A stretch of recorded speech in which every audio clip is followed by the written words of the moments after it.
moji, dobrodošli u još jednu promenadu. Početak nedelje svakako je onako prilično zanimljiv, ja bih rekla, bar po onome što smo mi spremili, a u našoj emisiji ovu temu do sada nismo imali. Kada kažem do sada, ne mislim samo na ovu treću sezonu, već i na prvu i drugu. Ono što je jako važno za reći jeste da mi se zaista trudimo da pronađemo ljude koji zaista vrede, koji rade nešto zanimljivo, interesantno, na kraju krajeva i nesvakidašnje, i da je naš posao, odnosno naš zadatak zapravo jako težak, jer Valjevci su s te neke strane, mogu slobodno reći, i skromniji, ne vole da se bahate svojim talentima, ali mi negde pronalazimo način i kanale kako ćemo doći do njih. Današnja emisija biće vezana zaista za nešto što svi znamo, ne znamo ko pravi i reći ćemo, pa mogli bismo reći da se uvek pitamo kako nekome tako radi mozak. Između svega toga ostalog, kao takav čovek, u pitanju je moj gost danas, pored toga bavi se još jednim zanimljivim, u stvari u nizu zanimljivih stvari o njemu. Čućete i šta zapravo znači biti, pa kako bismo to rekli, hroničar vremena u Valjevu. Tako da ostanite pored vaših malih ekrana.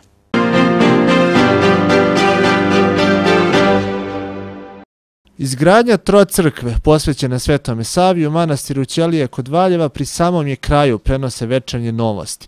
Time se ispunjava testament Svetog oca Justina Popovića da prihod od njegovih dela bude namenjen podizanju takvog hrama u ovoj bogomolji, gdje je proveo godine, zapamćen kao izuzetan duhovnik, mislilac, sjajan profesor Bogoslovskog fakulteta i plodan pisac. Trocrkva je, kako objašnjava protođanko Ljubomir Ranković, veliki poštovalac imena i dela Svetog oca Justina, poznati je kao Ava Ćelijski sa 3 oltara, urađena prema projektu čuvenog arhitekte Peđa Ristića. Očekuje se da će mošti oca Justina, koje su sada u staroj manastirskoj crkvi, biti premeštene u novu. Besplatne karte za programe povodom obeležavanja proslave Dana grada mogu se preuzeti na blagajni Centra za kulturu od danas u periodu od 9 do 11 i od 17 do 20 časova. U utorak u 20 sati u velikoj sali ove kulturne ustanove Valjevce očekuje poklon koncert Meri me Njegomir. U sklopu obeležavanja Dana grada utorak u 20 časova u čitaonici Valjevske biblioteke Ljubomir Nenadović gostovaće Vladimir Tabašević, dobitnik Ninove nagrade za 2018. godinu. Pored gosta koji će govoriti o knjizi Zabluda Svetog Sebastijana, okupljenima će se predstaviti Jasmina Radojičić, urednica izdavačke kuće Laguna. Mionički centar za obrazovanje i razvoj organizovao 3 tribine u kulturnom centru na kojima se ispred fondacije Tijana Jurić osnovcima, srednjoškolcima i njihovim roditeljima obratio Igor Jurić. Realističnu priču o brojnim opasnostima koje vrebaju djecu u školi, na ulici i na internetu, o tome kako se bezbedno koriste društvene mreže kojim su sve opasnostima izložena djeca pri korišćenju interneta, pedofiliji, vršnjačkom nasilju i trgovini ljudima, Jurić je potkrepio istinitim primjerima. On je dodao i da su predatori koji koriste društvene mreže strpljivi, ljubazni, inteligentni, opasni i neznanci.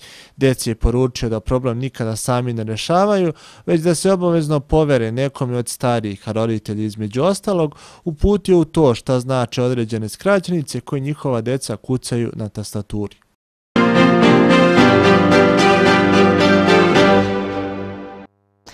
Evo, dragi moji, vraćamo se ponovo u studio na moje veliko zadovoljstvo, a verovatno i na zadovoljstvo mnogih. Po prvi put u našoj emisiji je neko, vi vidite šta imamo na ekranu, a saznaćete na kraju kako i izgleda i kakav je čovek koji pravi, po meni, ovu jako važnu stvar za mozak pre svega, a retko ko će reći da to mogu da rade neki drugi ljudi osim inteligentnih. A svakako sa nama danas je Voja Dodevski, zapravo on je novinar, umetnik i enigmatič. Kako se to kaže? Enigmatičar? Može i tako, Može i tako. enigmata.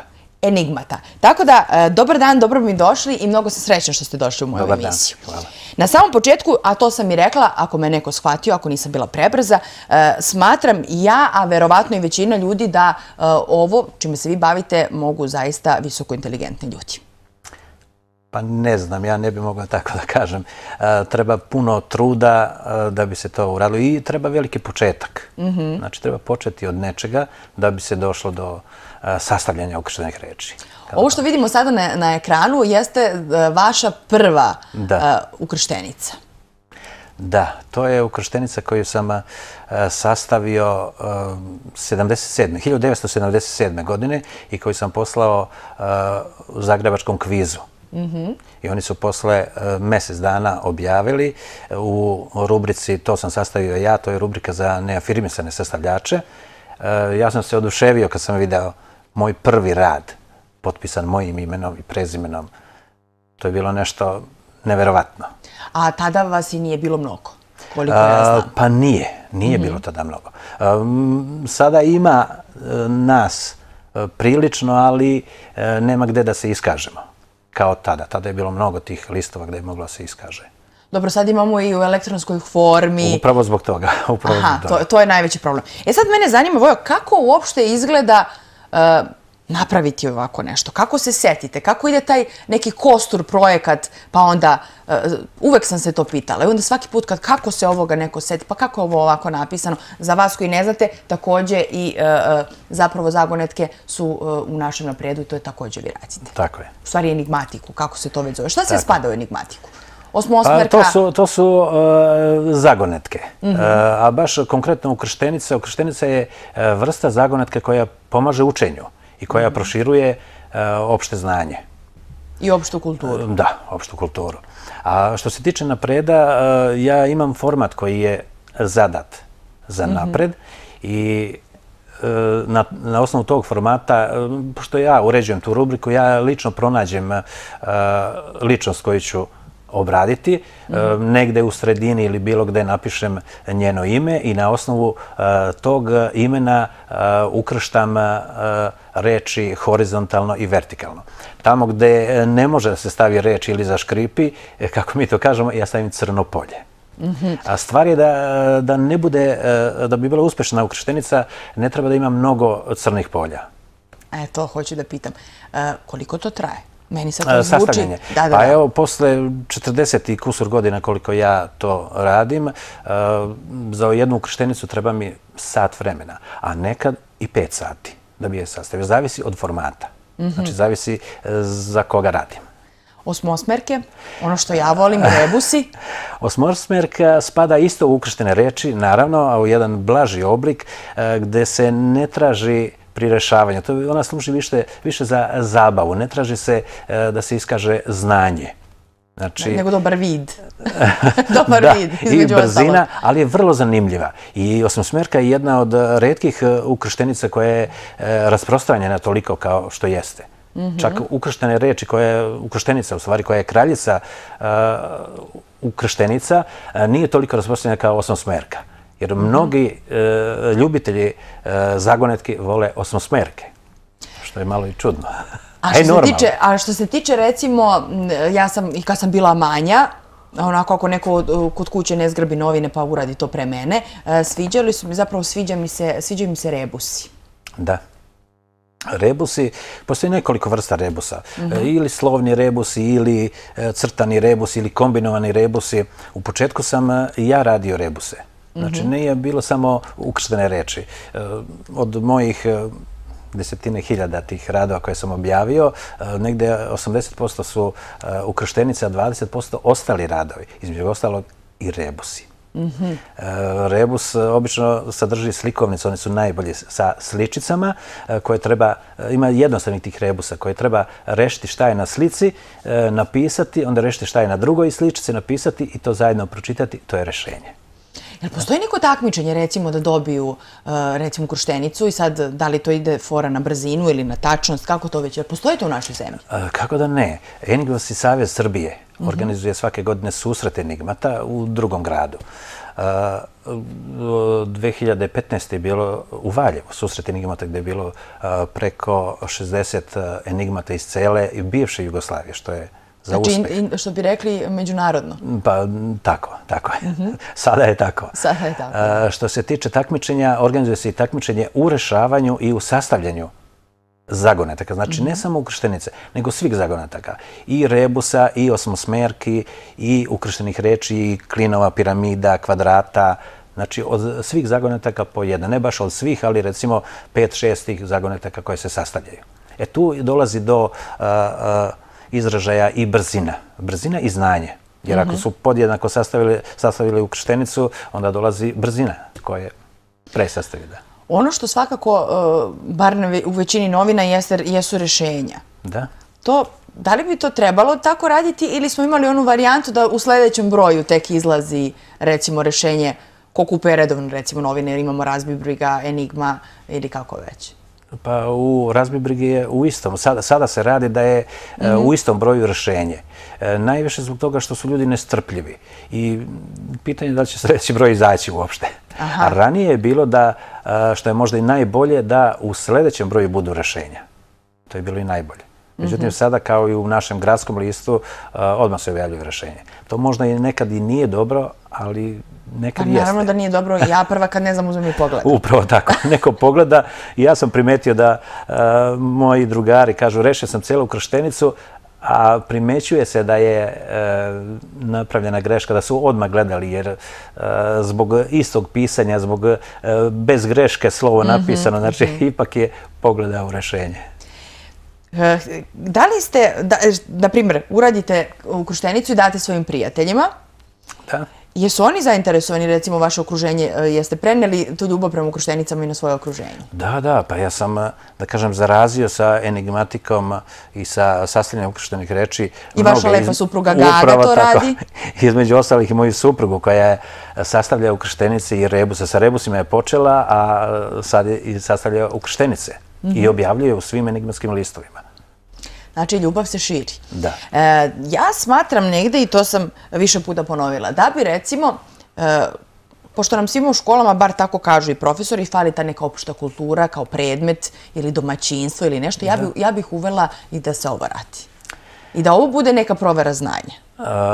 Pa to si u pravu. Mi smo nekad kao Enigmatski savez Srbije pokušali da to ubacimo u škole i ubacili smo neke časopise koji su bili samo za najmlađe spremani i to je išlo vrlo lepo. Međutim, posle ovoga što se desilo, sve to je stalo, prekinulo se, tako da sad samo izlaze enigmatski listovi i ukrštenice u dnevnim listovima. Pa bojim se da bi mnoga polja bila prazna, da sad uzmemo i da testiramo. Pa ove ukrštenice, one su specijalizovane za starije, da kažem, dok za đake pripremane su veoma lake, sa lakim rešenjima. I to hoću pitam, šta je teška, a šta je laka ukrštenica? Pa teška je ukrštenica koja nije rešiva i koja se ne reši, a laka je ona koja se reši. Dobro, ali to naravno, vi kad pravite i uzimate neke pojmove, vi verovatno, mislim, vi to sve znate i ovako, sad kako to uklopiti? Kako, na primjer, imate vi onu varijantu, rešio sam da napravim tešku ukrštenicu i to će moći samo oni, onako, ljudi koji su, ne mogu reći samo obrazovani, ne mora neko bude obrazovan da bi bio pametan, ali hoću da kažem neko ko zaista ima puno informacije u glavi. Pa tešku ukrštenicu može se lako napraviti. Znači, kao što sam rekao, ukrštenica koja nije rešiva, ona je teška. A obično je teška ona kada se ukrste dva pojma strana, recimo planina u Nepalu i još neka reč, druga koja se, onda je nerešiva. Jer ne može neko znati dve strane reči koje su vrlo, vrlo malo frekventne ili nisu uopšte frekventne. Onda je ukrštenica nerešiva. Kada je Srbija u pitanju, ali hajde, ne moramo reći ni Srbija, nego jednostavno možemo reći i Valjevo, Kolubarski okrug, da li ljudi kupuju uopšte zapravo usko povezani samo sa tim enigmatiku, recimo?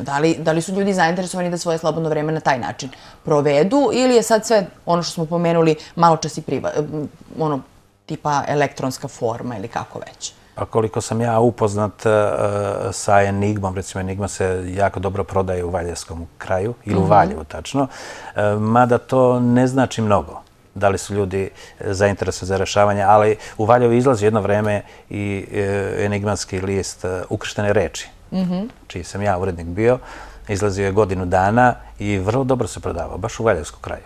Što znači da Valjevskom kraju i Valjevu je potrebno nešto za razonodu, ali kažem koje proširuje i znanje.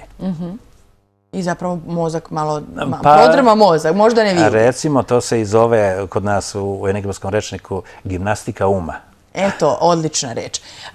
Evo ovdje vidimo, vi ste dobili mnoštvo nagrada za ovih 40 godina koliko radite. 42 već. 42. Ja sam malo skratila. Dobro, ovo je dobijeno pre 2 godine ste i dobili. Koliko to znači za vas? I koliko to znači konkretno u vašem profesionalnom životu? Koliko vam to, da tako kažem, daje vetar u leđa da još više napredujete? Da li ima mladih ljudi koji vas pitaju za mišljenje, koji bi želeli time da se bave, ali prosto im trebaju smernice, da tako kažem? Pa što se tiče mladih ljudi, sad je vrlo malo tih ljudi koji se bave enigmatikom mladi. Obično ovi što se bave su moji godina ili čak i stariji. A što to onda znači? Znači da nisu zainteresovani za bavljenje sastavljanja, a za rešavanje to se vidi po tiražu enigmatskih časopisa. Znači, da li su zainteresovani za rešavanje? Za sastavljanje nisu. Što je opet greška neka i u Enigmatskom savezu. Da mora malo više da se radi na mladima. Agresivnija promocija. Pa recimo tako, da se radi više na mladima. Šta je ono što ljudi najmanje vole kada je enigmatika u pitanju? Svi znamo da se vole ukrštene reči, to obavezno. Najviše što se tiče baš rešavanja. Vole osmosmerke, to sam i malo pre rekao. Osmosmerke su za sve. A ostalo onda ide redom rebusi, anagrami, ukrštene reči. Ukrštenica kao kraljica zagonetki je najbolja za rešavanje. A opet to je za neke i tvrdo orah. Neko izbegava rešavanje ukrštenica. Žene ili muškarci? Ko više piskara? Pa sastavljaju više muškarci, a mislim da rešavaju više žene. A kad će biti kod nas ponovo neko... Susreti, da. To zavisi od nas. U Valjevu, nisam rekao malo pre, u Valjevu postoji enigmatski klub. Enigmatski klub Valjevo. Ne broji mnogo članova, a i nemamo prostorije gde da se okupljamo. To je možda najveći nedostatak, ali ipak radimo dobro. Mi smo i organizovali one susrete 2015. godine. Ali postoji neka mogućnost da se, recimo, da porazgovarate s nekim pa da to bude u sklopu Centra za kulturu i da bude nekakva radionica na tu temu? Pa to smo mislili ove godine da uradimo. Da dobijemo neku prostoriju gde bi jednom nedeljom mogli da se okupimo i gde bi mogli da pozovemo mlade ljude. To bi bilo idealno možda rješenje na takav način to da se i približi mladim ljudima. Upravo tako. Pored svega toga, vi se bavite i novinarstvom, vi ste novinar. Da. I pitanje moje bi bilo koliko je dobro biti novinar u našoj zemlji? Ili u našem gradu? Vaše viđenje? Biti novinar nije dobro. To je moj odgovor. Ja sam mnogo članaka objavio i ranije možda to i bilo dobro. Nekad davno, pre ovoga što se desilo. Mislim da je bilo dobro jer gde god sam poslao nešto što je zanimljivo, to je objavljeno i to je honorisano. Jako dobro, da ne kažem za sadašnje pojmove, puno. Jako puno. Ja sam objavio u Zagrebačkoj areni vrlo mnogo članaka, u Politici Ekspres, u Novostima. To van ovih saradnika koji su bili regularni saradnici, ja sam to vanredno. I sve je to objavljeno i, da kažem, plaćeno, što je bilo najzanimljivije i najbolje. A sada mislim da ne. Sad retko objavim tako, jer na neki način i enigmatika je vrsta novinarstva. Na neki način. To vas pitam iz prostog razloga negde... Prosto, eto, za mlade ljude koji žele prosto da se bave ovim pozivom, čini mi se da nije srećno biti novinar ni u drugim zemljama sa mnogo većim standardom, a kamoli kod nas, ali negde vas je vodio između ostalog i entuzijazam, što mi svi negde konkretno imamo. E sada, šta fali današnjem novinaru? Etika? Šta nam fali? Vaše mišljenje, eto, prosto. Današnjem novinaru fali dobar posao, dobra plata, a onda ide etika i ostalo. Ipak. Dobro. Jer sve ovo što se radi malo je plaćeno. A postoji i opasnost novinarstva i tako dalje, i tako dalje. Da. Pa već se polemiše oko toga da li to treba da se uvede da budemo službena lica ili kako to već ide, ali to je već neka druga priča. A od novinarstva negde bismo preskočili ono što bi svima bilo zanimljivo, a ono što je bilo na kraju krajeva i meni jako zanimljivo, jeste da se vi bavite fotografijom, u stvari multimedijom. Fotografijom i filmom, da. Vi ste uspeli, mogu slobodno reći, hroničar vremena kada je Valjevo u pitanju. Pa kada se pogleda sada, to je to. Međutim, ja nisam imao tu nameru, ja sam to radio iz ljubavi. Iz ljubavi prema snimanju i fotografisanju. Znači, sve što sam radio u početku, radio sam jer me to interesovalo. Mene je mnogo interesovalo snimanje i fotografisanje. I onda sam trošio svoje vreme snimajući Staro Valjevo. U stvari, tada je bilo Staro Valjevo. Sada je Staro Valjevo, a tada je bilo novo. Za mene je bilo novo. Ja sam to sve snimao. Gde god sam krenuo, nosio sam kameru ili fotoaparat, snimao, slikao. I sada je to bilo vreme da se objavi. Ja sam to objavio na YouTube-u, ima 10-ak tih klipova na mom kanalu Starog Valjeva. Sada Starog Valjeva, što je vrlo lepo videti. Pogotovo stari Valjevci to vole da vide. Koliko su se Valjevo promenilo? Od prvog vašeg klipa koji ste snimili, sačuvali materijal, do danas? Pa ako se pogleda za period, nije se mnogo promenilo. Ako se pogledaju neke zgrade, ulice, promenilo se jako puno. Nekih zgrada nema, nekih mostova nema koji su bili u ono vreme. Nekih ulica nema. Stigle su nove ulice koje tu nisu bile. Tako da sad pogledajte, to je vrlo lepo i zanimljivo. Šta vam je, kad sad vratite taj film, eto reči upade reč, kada vratite film, koji deo Valjeva je po vama bio onako najlepši, u stvari kadrovi koji su najlepši otprilike ispali? Pa na mene je utisak ostavio Tešnjar. Tešnjar je oduvek bio najlepši, bez obzira što se mnogo promenio. Ulica i zgrade su ostale iste. Neke su zgrade u Tešnjaru nestale. To i sad može da se vidi. Tešnjar je za mene bio najlepši. Koji je prvi snimak koji ste napravili? Koje godine? Prvi snimak koji sam napravio i koji je objavljen je 83. mislim. 1983. Da. 83. To sam snimio centar Valjeva. I centar Valjeva se kroz narednih 30 godina promenio mnogo. Da, promenio se puno. Što vam kažu ljudi koji su pogledali, recimo mlađi ovi koji ne mogu toga da se sete, kad su pogledali snimak, šta su rekli? Pa mnogi me pozovu, koji me poznaju, pozovu me telefonom, pa kad, gde, kako, imaš li taj originalni snimak, imaš li snimak možda ove ulice ili tako, jer oni su mislili da sam ja to išao po ulicama. A najviše sam snimao centar, uži centar i Novo naselje dole gde živim. I taj deo sam snimao. Da li vaš materijal može na kraju krajeva da se koristi, da li su vas kontaktirali? Mi dobro znamo da se pričalo o filmskom gradu ovde i da negde Valjevo i tekako interesantno filmodžijama za snimanje pojedinih scena. Pa te veličine me nisu kontaktirali, ali valjevske televizije jesu. Zvali su me neke valjevske televizije, pitali mogu li da iskoriste taj snimak. Zašto da ne? On je postavljen na YouTube-u da bi se koristio, da bi bio tu.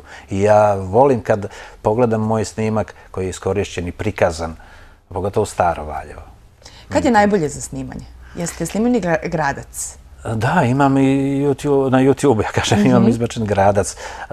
To je savremeno skorašnji snimak prošle godine. Sniman je sa dronom, što je možda za mene sada najuspešnije snimiti iz gornjeg rakursa, kako to mi kažemo. Da, i ovo što smo videli što je pisalo u zraku. Da. Evo sad imamo snimak Tešnjar. 60. godine. Ovaj prvi deo, recimo, nije moj snimak, to sam iskoristio, ali drugi deo sa potpuno istog mesta snimio sam ja, evo, sa potpuno istog mesta 2018. godine. I tu se vidi kakva je promjena nastala i da li uopšte ima promjene Tešnjara. Onda ima još jedan deo tu, isto Tešnjar koji je snimljen 60. godine. Aha, dakle to nam je ono uporedi nekad i sad. Da, zato sam i uzeo da to uporedim nekad i sad. I potpuno sad isti deo snimljen 18. godine, 2018. Da. Pa mnogo se toga promenilo, ako nećemo računati boju, naravno. Da. Ima jedan snimak koji nisam doneo, to je Valjevo 53. godine, koji se nalazi na YouTube-u. Znači i taj snimak imate na YouTube-u? Da, ja sam došao, ne znam ni sam kako do njega, on nije tonski, ja sam ga sinhronizovao, izgleda vrlo lepo i nešto neverovatno. To bi trebalo pogledati. Narodni muzej Valjevo, da li je također dostupan vaš snimak i da se to sačuva negde u nekoj arhivi ili kako to već ide? Nisu me kontaktirali, da. Evo, valjda će ovim putem videti da to su jako lepi kadrovi, tako da u svakom slučaju da imamo nešto da zapamtimo, jer ko zna, možda se sve promeni na kraju. Da. Vojo, kako, i ovo bi bilo možda i moje posljednje pitanje kada je ova emisija u pitanju, kako izgleda vaš dan? Kako radite, recimo, u tom smislu? Kako odlučujete da li ćete danas da snimate, pa da li ćete da pravite ukrštenicu ili tako nešto? Izgleda baš ovako. Ukrštenicu obavezno pravim. Znači, to je kao jutarnja kafa? Pa, posle jutarnje kafe. Posle jutarnje kafe sa suprugom obavezno pravim ukrštenicu. Znači, sad za koji list, za jedan, drugi, treći, jer mi treba prilično vremena da mi napravim. Je li to isplativo? Sada ne. Sada ne. Nekad je to bilo jako isplativo. Jako isplativo. Da ne kažem da... Da. Koliko i šta. Ali sada nije toliko isplativo. Sad su to male cene. Ovaj snimak vam je baš lep. Baš. Dobro. Znači, nakon toga, nakon kafe, ukrštenica. I onda to uvek je tako. Umeđu vremenu me neko pozove da dođem da nešto snime. Evo, tako je bilo pre neki dan, pozvali smo u Šabac da snimim neku grupu. Jeste, mi kad smo pokušavali da dođemo do vas, bili ste u Beogradu. Jeste, ili u Beogradu, pošto je, evo recimo ovaj snimak, sasvim slučajno sam naišao i zmija je bila na mostu u gradu, na mostu koji vodi ka pijaci. I ja sam to snimio. Ljudi iza mene su stali i nisu smjeli da prođu i deca iza mene jer zmija je ipak bila tu. Bez obzira na zoom, vi ste bili prilično blizu. Nisam. A niste? Za svaki slučaj sam se odmakao.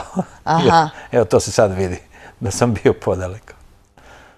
Boga mi blizu. Kad je zmija u pitanju, sve je blizu.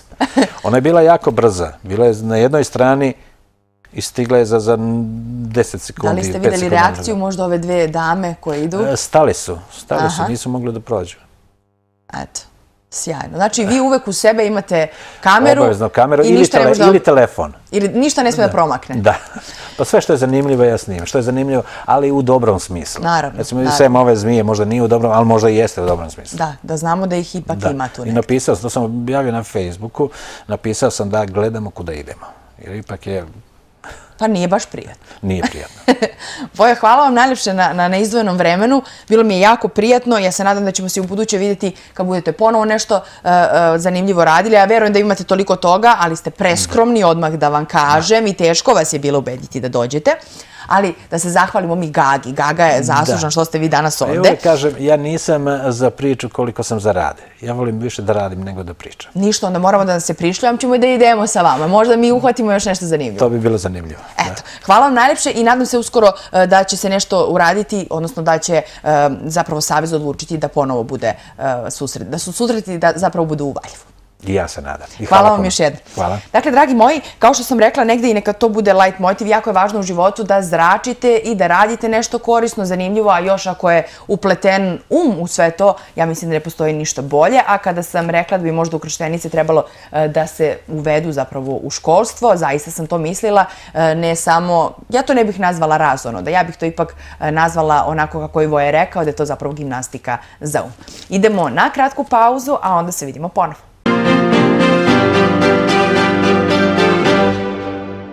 Poštovani gledalci, u današnjoj promenadi razgovarat ćemo o vaterpolu. Valjevo Gorenje, klub koji je naš grad predstavljao i u drugoj Jadranskoj ligi, polako privodi sezonu kraju, a kraj sezone ostalo mu je takmičenje u Super ligi, odnosno A2 grupi, gdje će se sastati sa 3 beogradska tima. O iskušenjima sa Jadrana, ali i daljim planovima ovoj sezoni razgovarat ćemo sa pomoćnim trenerom Srđanom Markovićem. Pre svega, dobar dan i dobrodošlica u današnju emisiju. Dobar dan. Evo, kao što sam rekao, da podvučemo neku crtu kada su u pitanju neka jadranska iskušenja, druga godina, neki novi izazovi. Obično, ajde kroz medije, ova priča o Splitu i Crvenoj zvezdi nekako bila dugo u centru pažnje, ali normalno nećemo sada o tome da se fokusiramo na neki takmičarski deo. Kako ste zadovoljni? Druga godina, Igor Milanović, i kako je sve prošlo? Pa evo, kao što si rekao, znači druga godina u Jadranskoj A2 ligi, znači jedno veliko iskustvo, drugo iskustvo, što kaže ovo. Mi smo svakako zadovoljni u ovoj Jadranskoj ligi, jer naš cilj kad smo i krenuli u takmičenje je bio da budemo šesti, neka sredina 6. 7. mesto. Mislim da smo taj cilj svakako i ostvarili, a najveći cilj svega toga je to da su naša deca, da kažemo, iznapredovala i da su bila što više uključena u utakmicama. Velike minutaže su imali za njihova godišta, tako da mi planiramo da upravo od 6 igrača sa strane, 8 igrača je konstantno sedelo na klupi dece iz Valjeva, dečaci koji su rođeni 2003. 2002. 2000. godište, to su izuzetno mladi momci koji su pokazali da mogu da igraju, nisu oni još toliko možda dominantni fizički, ali ja mislim da će sljedeće godine oni biti do duše jedni nosioci igre, kao što je naš Jan Gligorijević, Luka Đorđević, koji su, da kažemo, stariji, Miloš Popović koji je. Oni su nosioci ekipe. Po meni, Valjevo uz ta malo starije, da kažemo, našu decu i uz ove klince, mislim da mi sljedeće godine imamo jedan perspektivan klub, naravno uz 2, 3, 4 pojačanja, to sve zavisi od nekih drugih stvari, ali kažem vam da Igor Milanović je stvarno unao neku novu energiju u klub, u rad i ne samo sa prvim timom, nego u rad sa mlađim kategorijama, gde se svakako vidi napredak. Nekom malo neke stvari smetaju što se neke stvari rade onako ovako, ali svaka stvar i svaki detalj koji se radi ima smisao, kasnije se to odmah primeti. Da, ajde, izostavimo neki rezultatski aspekt. Kako se druga godina razlikovala od prve? Odnosno, šta je bilo različito? Znamo svi, bili smo na početku sezone, gospodin Milanović je govorio da ajde, rezultatski nije u centru pažnje, već guranje neke svoje dece, ali vi ste bili tu i prethodne godine i ove, pa kakva je neka razlika, koliko je ova sad neko dodatno iskustvo i šta je donela ova druga sezona? Ova druga sezona je upravo donela to što se treniralo u Petnici. Prva sezona je malo bio problem jer su naša deca trenirala na Banjici, pa je tu bilo problema hladne vode, dolazaka, studenti. Malo je bilo, kako bih rekao, opuštenija ta atmosfera. Ovog puta je bilo dosta zategnutije. Znači, bili su treninzi i ujutru i uveče. Znači, tu je Igor kontrolisao, ja sam tu sa njim svaki dan, znači, radio sa tim momcima i znam kako je to sve teklo. Zato i mislim da smo i prebacili tu bazu, jer prva godina nam je dala iskustvo da ne može da odigramo kvalitetno Jadransku ligu, a da treniramo u Beogradu, pa dolazimo na Petnicu da igramo, tako da smo ove godine odlučili da budemo svi ovdje na jednom mjestu zajedno sa Igorom. I to je se ispostavilo kao dobro rješenje. Upravo iz tog razloga su iznedrili tu neki klinci koji će, nadamo se, i sljedeće godine igrati, gde je Igor priključio. Oni se još nisu uključili ka prvom timu tipa igranja, ali su se priključili tipa prvom timu treniranja, gde su dečaci 2005. godište prišli prvom timu. Onda to stvarno pokazuje da se ozbiljno radilo sa tom decom i da oni imaju potencijala da sljedeće godine se skidaju za taj prvi tim. Jer 2005. godište, to je koliko, 13-14 godina, svaki im čas. Mislim, to je Igor napravio i prepoznao, jer Igor, kako bih ja gledao, gleda se kroz štopericu. A to deci najviše smeta kad se nešto pliva, ali kad postigneš taj neki nivo koji on traži u štoperici, onda sve ostalo ide lako. Kada razgovaramo i sa trenerima u ostalim sportovima, koliko je vaterpolo osjetljiv taj period prelaska iz nekog juniorskog, da se tako izrazim, u seniorski staž? Koliko je uopšte teško, znamo svi u mnogim ostalim kolektivnim sportovima kada neka deca iskoče, postanu veliki talent i priključe se prvom timu i na neki način nestanu, da se tako izrazim. Kakva je situacija u vaterpolu? Pa jeste, tako i u vaterpolu isto, kao i u drugim sportovima. Dešava se to, mada je u vaterpolu opet, ja bih drugčije to malo rekao, vaterpolo je jedna porodica, to je jedno drugarstvo. Znači tu nema ja sam bolji, ti si lošiji, tu je stalno neka podrška od starijih igrača prema mlađima. Uvek su u podršci, uvek im je dozvoljeno da imaju pravo da pogreše, da zbog toga ne padaju. Igor je milion puta rekao na utakmici, odradi mi jednu stvar koju ja tražim, a šutni milion puta omaši, niko te dirati neće, niti će ti ko grditi. Tako da oni imaju tu, stvarno slobodnu, imaju tu slobodu. Imaju tu slobodu da mogu da urade šta hoće, ali naravno uz zahtev Igora šta on bude tražio da se ta stvar odradi. Tako da mislim da dešava se naravno i u vaterpolu, kod nas još ne, ali dešava se da neka deca koja su u nekoj eksploziji da kasnije i padnu, ali to je mali redak broj stvarno. Ja mislim da kod nas u našem gradu već izrastaju tu par dečaka u prave vaterpoliste, da ne računam ove naše starije Gligorijevića, Đorđevića i tako dalje, ali eto, na primjer, imamo najmlađeg golmana u regionalnoj ligi koji je 2004. godište i koji se nadamo da će sigurno u neko dogodno vreme biti možda i čak i prvi golman. Mi bi voljeli ove godine da odigramo i tu neku letnju ligu, to nam je neka želja, upravo ta deca, ali bez, znači, ovih prvotimaca stariji, da kažemo, Đorđevića, Gligorijevića, Popovića, Arsenovića koji su tu pri klubu, da pokušamo da igramo tu neku letnju ligu koja je po meni čak jača nego prva B liga. I onda bi tu decu preko leta još više afirmisali, još više bi ih nadogradili neke stvari. Više iskustva pred takmičenje koje bi nas čekalo naredno odmah tu regionalnu ligu. Da se vratimo opet na regionalnu ligu, kada su u pitanju klubove, malo smo neformalno pričali pre početka emisije da u regionalnoj A1 ligi veliki broj igra hrvatskih reprezentativaca koji imamo priliku da gledamo protiv Srbije uglavnom u finalima nekih velikih takmičenja prethodnih godina, ali kada je u pitanju regionalna A2 liga iz vašeg ugla, koji su se neki klubovi izdvojili i koja su još to neka gostovanja koja su na vas bilo infrastrukturno, bilo organizacijski ostavila najjači utisak? Pa evo ovako, znači u A2 ligi po meni su se tu izdvojili Budva koja je krenula loša, ali se izdvojila, ona je sad znači, naravno izborila ponovo plasman u A1 ligu. Jedna odlična, jedna kvalitetna ekipa s kojom smo igrali na 2 razlike, gdje smo izgubili 2 razlike od te Budve. Znači sad govorim tu i nekim nijansama. Taj Šibenik, koji je po meni Solares iz Šibenika, koji će igrati sad razigravanje za ulazak u A1, po meni jedna odlična ekipa, ali tu je i Radnički, da ne zaboravimo, koji je po meni bio favorit za ulazak u A1. Desilo se taj neki kiks u Vojvodini da se odigrali nerešeno sa Vojvodinom, tako da su ispali iz tog baraža za ulazak u A1. A ovako kao gostovanje, ja ne mogu da se požalim nigde. Gde god smo bili, stvarno smo bili primljeni oberučke, kao nikakav problem nigde nismo imali. Mi smo se osjećali kao kod svoje kuće. Znači, meni je u Rijeci ostao neko najlepši utisak i njihova ta valja infrastruktura, sve tako mi je ostavilo lepo, gde smo i tu u Rijeci protiv Primorja koji ima odličnu ekipu, smo odigrali na 2 razlike, mi smo izgubili 2 razlike nekim našim glupostima i nekim našim kiksevima, ali to nam ne daje za pravo. Znači, mi smo, da kažemo, to nam ne daje za pravo sad nešto što mi pravimo neki sebi alibi, što smo 7. mesto ili što nismo 6. ili 5. ali generalno tako su te okolnosti. Vaterpolo igra gde se u jednoj stvari pogreši, kazi se odmah drugom i tako da lepo iskustvo nosimo stvarno iz svih gradova. Ne mogu se požalim, Makarska takođe. Svuda nam je bilo lepo i prijatno. Da se osvrnemo na ono što vam sledi, da biste i naredne godine, odnosno 3. godinu za redom igrali A2 ligu, potrebno je da budete prvi u mini ligi, da se tako izrazim, odnosno ukupno 7. Konkurencija će biti beogradski klubovi iz prve A lige, pa kakva je tu sada situacija? Iako je možda kvalitet na vaše strane, sigurno da će i te ekipe biti motivisane da vam se na neki način suprotstave. Hoće. Oni su, koliko ja znam, tu par ekipa hoće isto da igraju Jadransku ligu.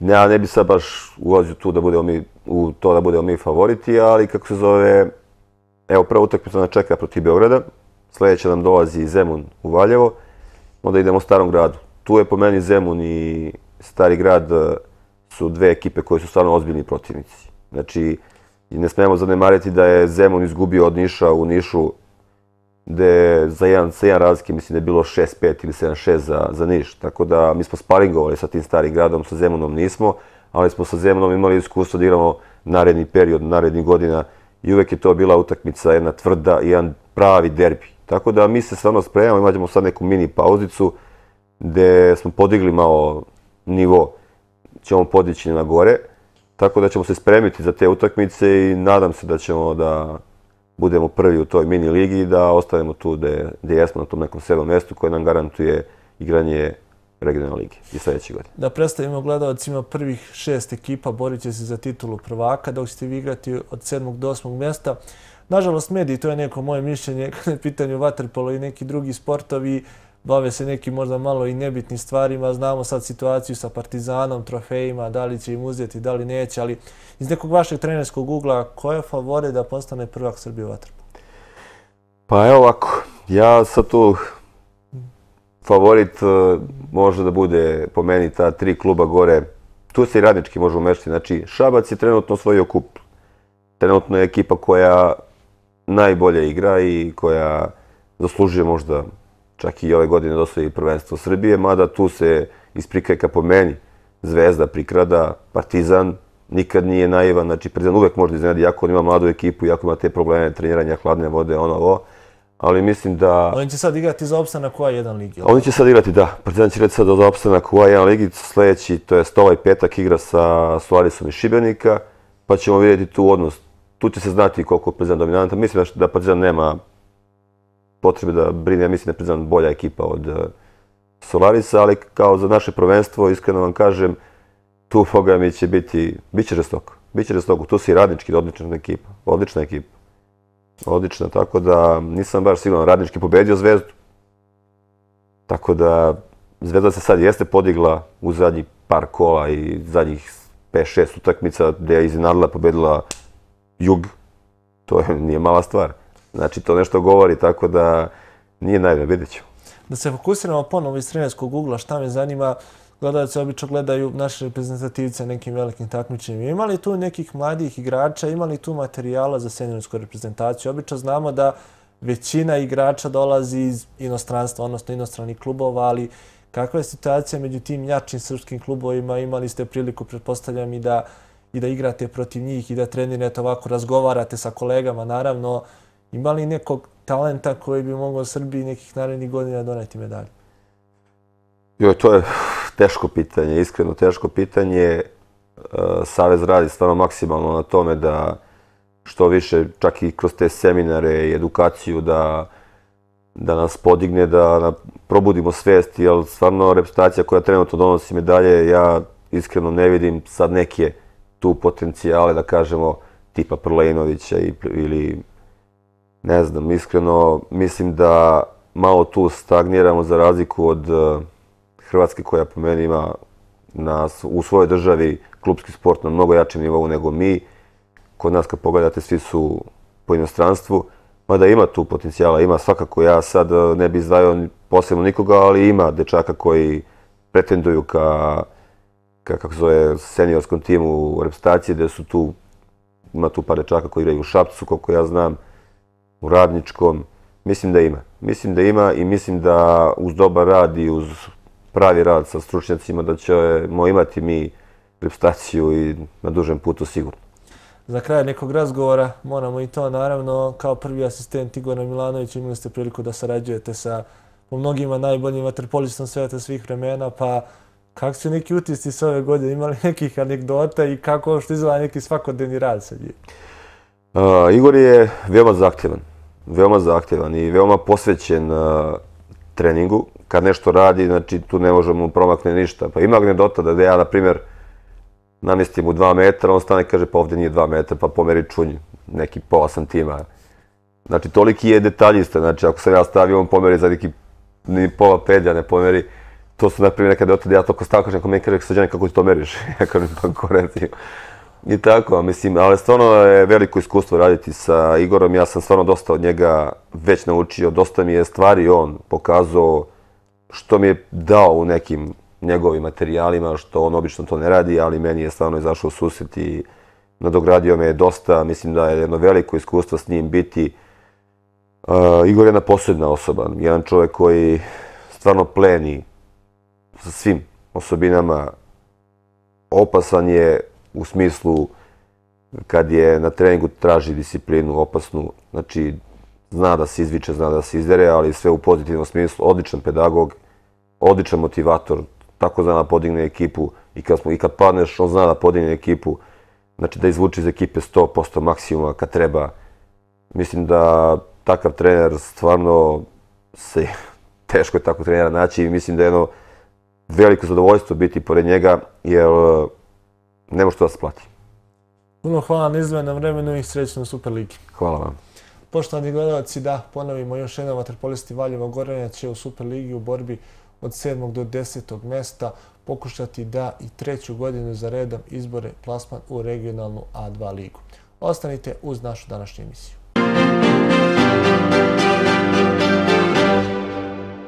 Evo, dragi moji, došli smo i do rubrike Ako niste znali, a sad ćete da saznate. Naravno, mi smo tu da zajedno podelimo neke informacije koje smo negde pronašli.